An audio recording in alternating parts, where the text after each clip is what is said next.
So, what is up, guys? Yeah, it's me. Yeah, Faith back here. Right. So, in today's video, like we'll be talking about Honkai Star Rail. Alright, not Genshin nor other game content. Alright, just Honkai Star Rail. Right. So, about Honkai Star Rail, they recently just released their new patch, which is version 1.6, the Crown of Munin and Divine. Right? So I believe most people had already heard the news that they are actually giving a 5 star. Alright, yeah, they are actually giving a free 5 star, but it's on the second half of the patch, which is the second phase, which is like around next year January, probably the second week of January or the week, yeah, it depends. Right? But so in today's video, we're not going to talk much about the free 5 star and everything. We're going to talk about the new banners that just landed. All right. So the new banners that landed like straight from after the version 1.6 update is Rame and Blade. Right. So the 4 stars accompany are actually Tingyun, March, and Shui. Not like these 3 4 stars are actually like really good. They have good high value. Thing is like insane buffer, and March is like one of the best shooters in the game considering like so far. Right. Right. So let's talk about the 5 stars. All right. So Rami and Blade. So straight to the question. If you are looking forward, like you just started this game, right? You're all new, like this and that. Who should you pull first? Actually, all right. So I will highly recommend pulling a Rame. Alright, definitely not biased, definitely not anything. Okay, I'll explain the reason one by one later. Why would I ask you guys to pull a Rame instead of a Blade? Alright, so let's go to data bank for better explanations. Alright, even though I don't have like Blade, alright, or Rame, but I play on my friend's account a lot and also using their supports. Alright. Rami, I'm going to get Rami myself, but I'm not considering getting Blade. Alright. So let's talk about Blade. Alright, so Blade is a destruction pathway character with element wind. Alright. So next is his traces. Alright. Let's talk about the most basic one, his basic attack. Alright, so basic attack without the special condition is just going to be short sword, like 50% of blaze attack to enemy. Yeah, single target. Alright. So if you pay attention here, you actually see this forest of swords. Alright, so it's a blast skill, means it's like 3 target adjacent set minor damage to adjacent enemies, yeah. So it consumes HP equal to 10% of Blade's max HP and deals wind damage equals to a sum of 20% of his attack and 50% of his max HP to a single enemy. In addition, deals wind damage equal to the sum of 8% of Blade's attack and 20% of his max HP to adjacent targets. Means he can hit up to 3 enemies at once. Right, if Blade's current HP is insufficient, his HP will be reduced to 1 when using Forest of Swords. Forest of Swords cannot regenerate skill points. Yep. Alright, after speaking about that, let's talk about his skill. Right, so this skill immediately consumes HP equals to 30% of his max HP to enter a hellscape state. So when hellscape is active, his skill cannot be used. His damage dealt increases by 12%. And his basic attack shot sword is enhanced to Forest of Swords. Right, for 3 turns. So during these 3 turns, he just technically gain enhanced basic attack, alright, and also increased damage dealt. So if Blade's current HP is insufficient, his HP will be reduced to 1 when he uses his skill. This skill does not regenerate energy, using this skill does not end the current turn. Alright, so if this skill doesn't regenerate energy, some of the players will be like, then how am I going to get his energy? So obviously his main output is going to be from his enhanced basic attack and also his another kit, which is the Shuhu's gift. Alright, this is actually a follow-up attack. I'll explain in a bit later. right? So the Forest of Swords actually will have a lot more energy regeneration compared to just using the normal attack. Alright. So for 3 turns you can probably just charge back your energy like it's not really a big deal. Alright, so about his talent, Shuhu's Gift.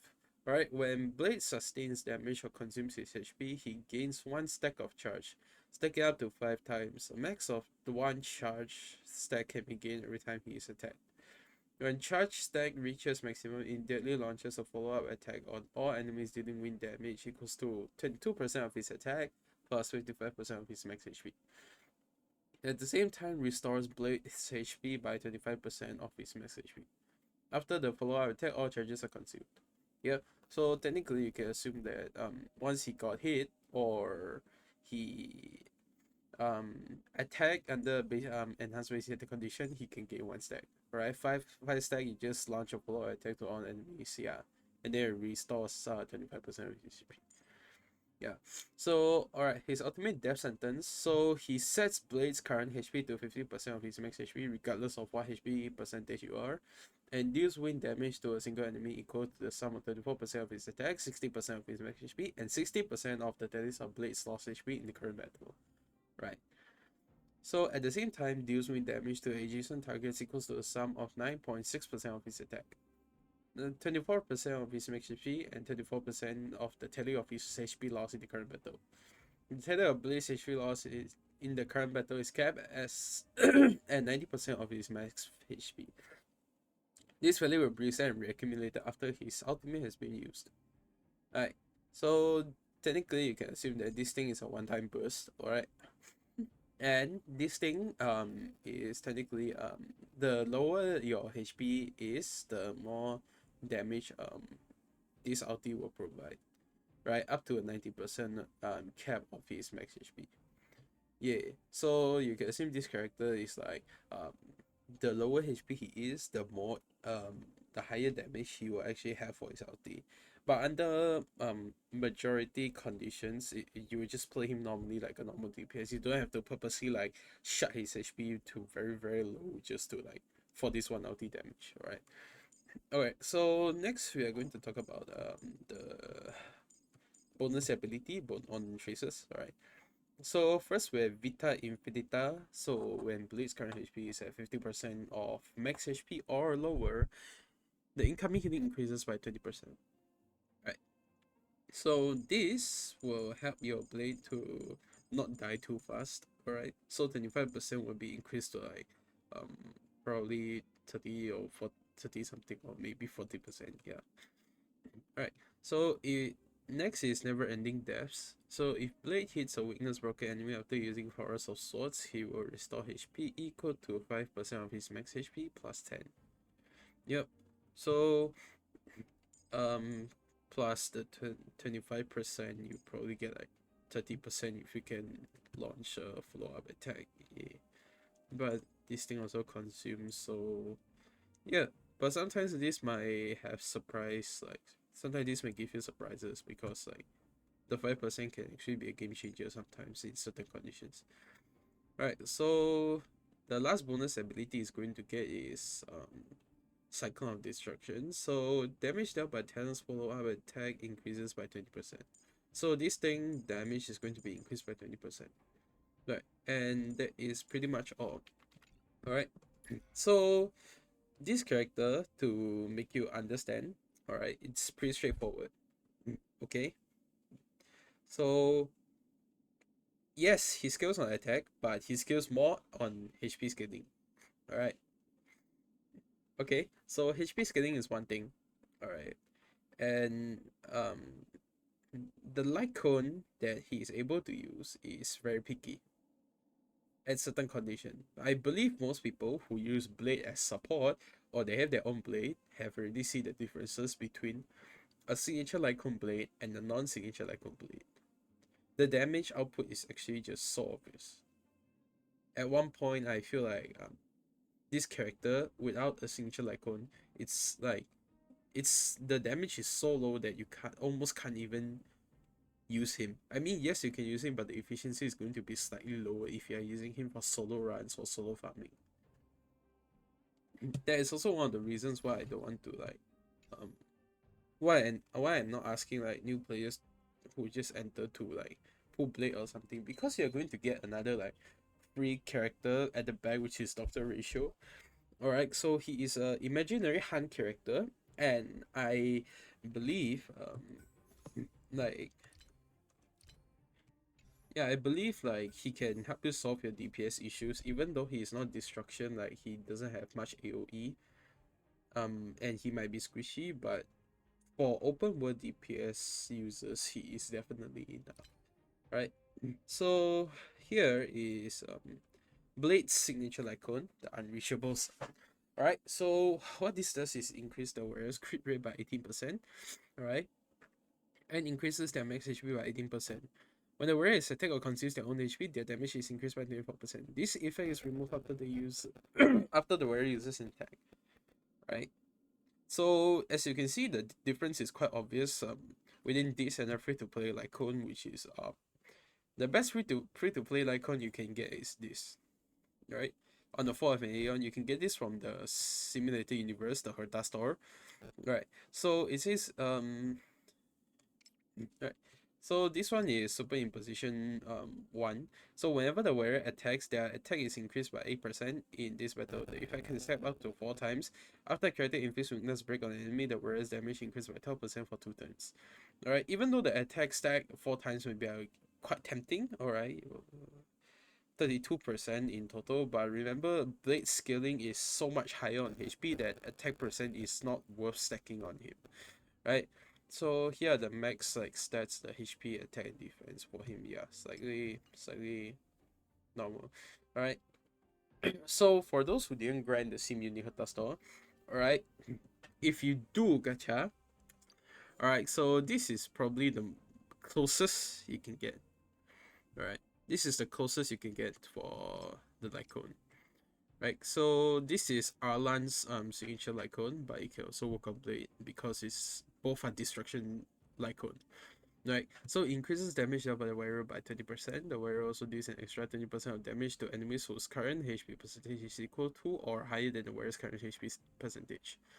Right, so a lot of people might be like, oh, I control my Blade's HP, so I can fully utilize this Lycon passive ability.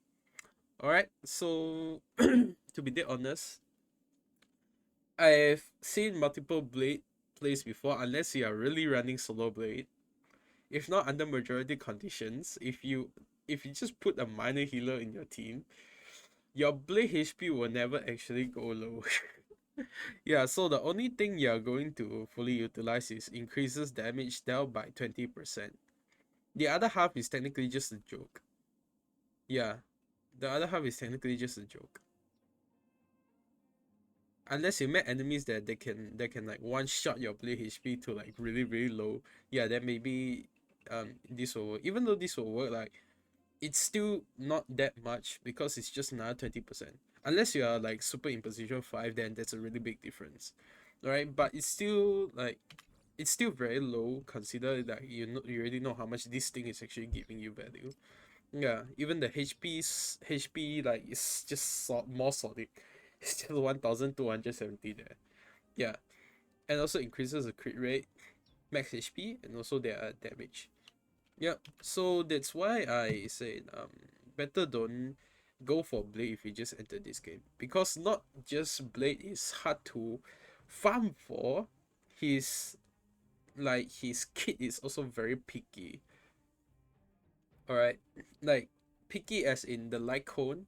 Without this light cone, the damage gap is really big. And the relics are also very hard to farm because you need to consider HP percent, you need to consider crit rate too, and you need to also consider crit damage, which will give you a fucking headache that you probably don't want to, right? Okay, so after talking about Blade, let's talk about yeah, let's talk about Rame, right? So where's Rame? So Rame is an ice harmony character. Alright, so harmony is buffer. Alright. Alright, let's go for her traces. Alright. So first, her basic attack deals ice damage equals to a certain percentage of Rami's attack to a single target enemy. Right, so for her skills, after using her skills, Rami gains overtone for 3 turns.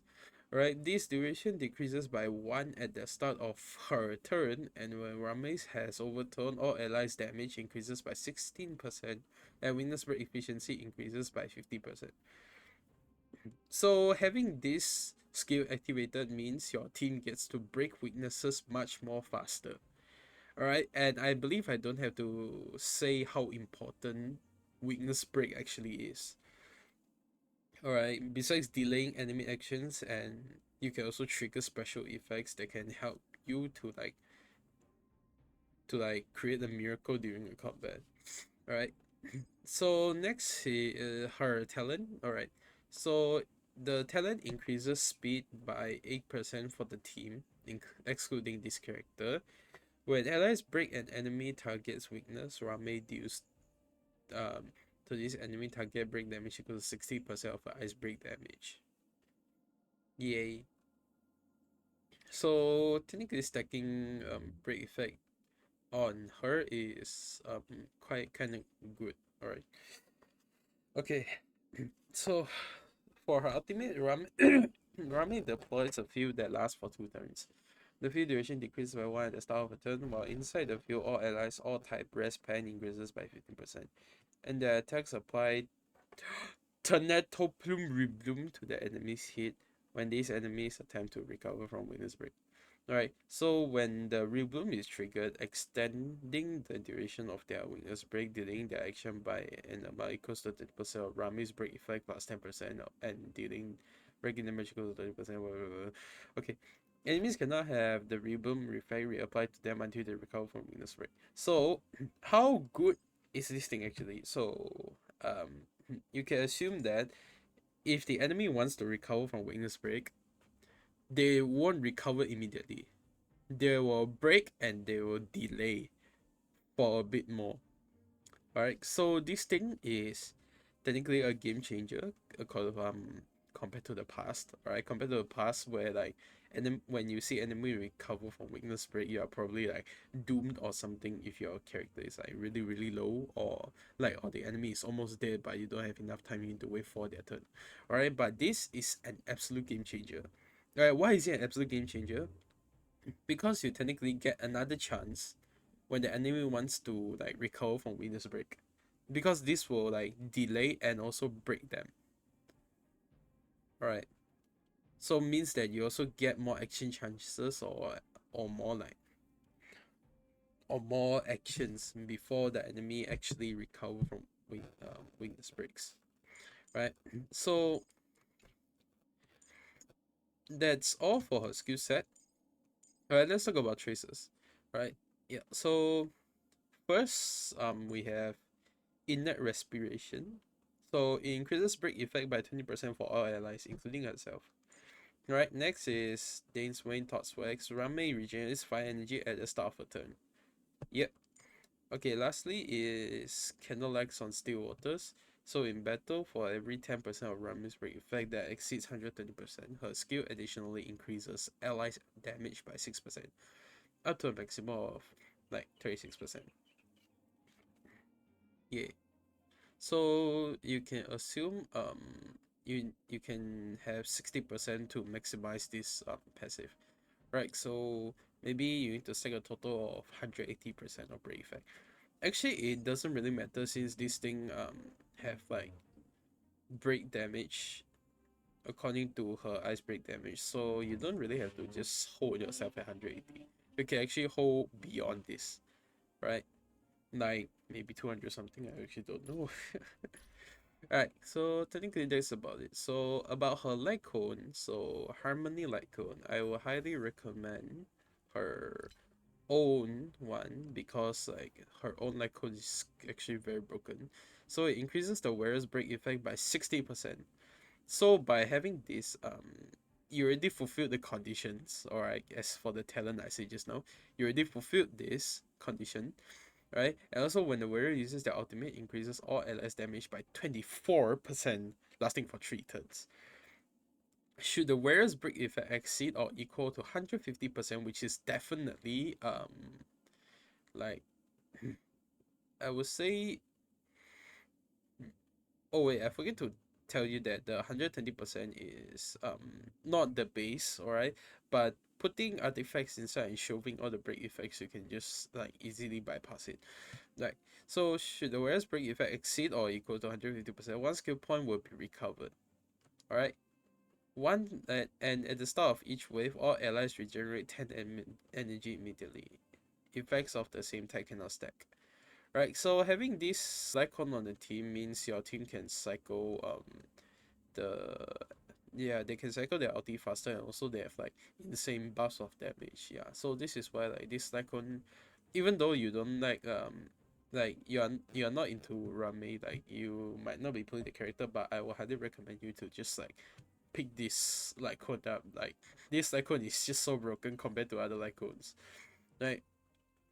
So if you don't have this, you can also use Bronya's Lycone. So it increases the awareness energy ER by 10%. Right, and regains one skill point when the wearer uses their ultimate on an ally. Right? So I mean this Rami technically just uses her ultimate on all allies, so yeah. This effect can be triggered once after every 2 users of the wearer's ultimate. When the wearer uses their skill, the next ally taking action deals 30% more damage for 1 turn. Yep. So technically kinda usable for Rami. Right?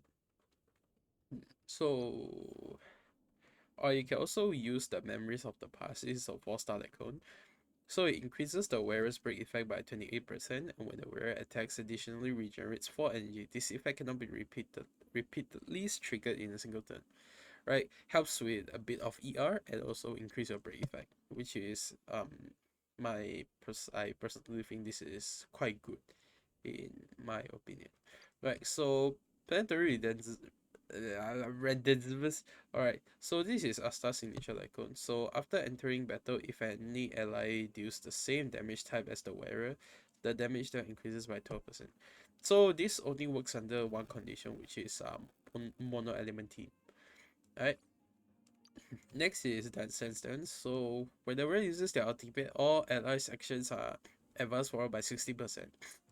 Right, so this is really good if you enter a combat where the enemies are actually like they have a lot of action delay or action slow. Then you can probably use this to like pull your team up. Right. So next, past and future. In my personal opinion, this is not really good on yeah, not really good on Rame because it's just a one-time buff for the passive. Yeah, so it's not actually not really that worth it. So for Chorus, after entering battle, increases the attack of all allies by 8%. Effects of the same type cannot stack. Right, so it's super in position 5 is just 12%. Yeah, so overall it's just terrible. Right, so among 3 stars, I think Machine Cox is the best. So it says after a warrior uses attacks or gets hit, additionally regenerates 8 energy. This effect cannot be repeatedly triggered in a single turn.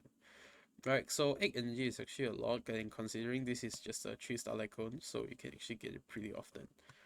Alright, so lastly, mediation. So upgrading entering battle increases speed of all allies by 12 points for 1 turn. So yep, terrible. I don't have to say much. Alright, so that's technically an analysis of like Rame and Blade's kit and mechanics. So it's actually pretty obvious why I will ask you to pull Rame over Blade. Alright, so if you pull Blade, yes, you actually can pull, but you're going to have agony trying to build him and also perfecting him. So one of my friends, he spent like months trying to perfect Blade, alright, and he still haven't perfect Blade, and he's still screaming in agony because he doesn't have Blade signature like Kun. Alright, so Rami on the other hand, she have more flexible choices of Lycone, alright, and she is also a Harmony Ice character, which means she is a support, All right, and we all know that Hoyoverse Gaming, all right, whenever they have a support or a sub DPS, they'll make it extremely broken. All right, just like how Genshin Impact and Honkai Impact Tech works. All right, their supports are definitely not supports. Their supports are definitely more to sub DPS. All right, so okay, jokes aside, so Rame herself is actually really good because, as I said, weakness break is one of the most important um mechanics in this game. All right, weakness break, like it delays enemy actions, like give you more chances, and also like gives you special effects. So having a Rame in different team then triggering like the weakness break efficiency for different team members is actually really crucial and also important. Right? So pulling a Rame is like giving you a guarantee value. Like like you won't like really get a good DPS, but you can at least get a good support. Yeah. Plus they are giving out free 5-star the hunt unit, which is Doctor Ratio. Yeah. At like January 17, 2024, or like somewhere around there. Yeah. So yep, that's my opinion for those who don't know who to pull or who just newly entered this game and looking forward to like what should I pull is better. Yeah, so one of my friends actually wanted to pull Blade, but I actually tell him not to. Alright, because like yeah, majority conditions are like you there are other DPS better than just only one Blade, alright? But you don't find a good support like Rami that often. Alright, so when is the last time we actually get a 5-star Harmony unit? Yeah, it's just Bronya. Alright. So for destruction character, we actually have multiple choices. So even if you don't have a blade, alright, and you don't get a Clara, you can optionally pick Xue Yi, which is actually really good. Alright, or you can pick Dan Heng, in Peter Lunai, DHIL, or you can pick Jing Liu. Alright, there are multiple choices. Alright, instead of just blade. But Harmony, I mean, yeah, there are 4-star choices like Tingyun, Yukong, Asta, Hanya, but like Yukong, if you want to fully maximize her usage, you can only put her in the full imaginary team. And Tingyun and Asta, sometimes we will just put these two together because at certain conditions, they two just work too well in the team until you just put the two of them together. It's like Banner and Xiangling in Genshin Impact.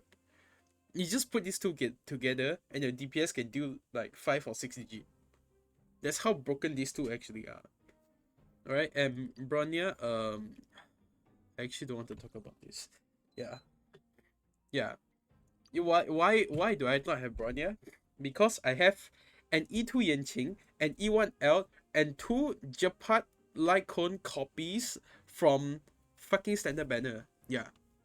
Alright, so for those who are fucking unlucky like me, who didn't have Bronya, alright, and your Tingyun and Asta is on high fucking demand, and your Yukong is also on demand, and you didn't build Hanya in time, you can just pull a Rame, alright? It solves your issue, and it also lightens your burden, right? So that's all I want to talk about this in this video, right? So for those things I said just now, alright, please don't take it too personal, alright? So this is just for references and also like for players who are looking forward to improve their account. Right, so that's all the content I want to say in this video. So thank you very much for watching all the way here. Right, so I will see you in the next video. Right, so peace.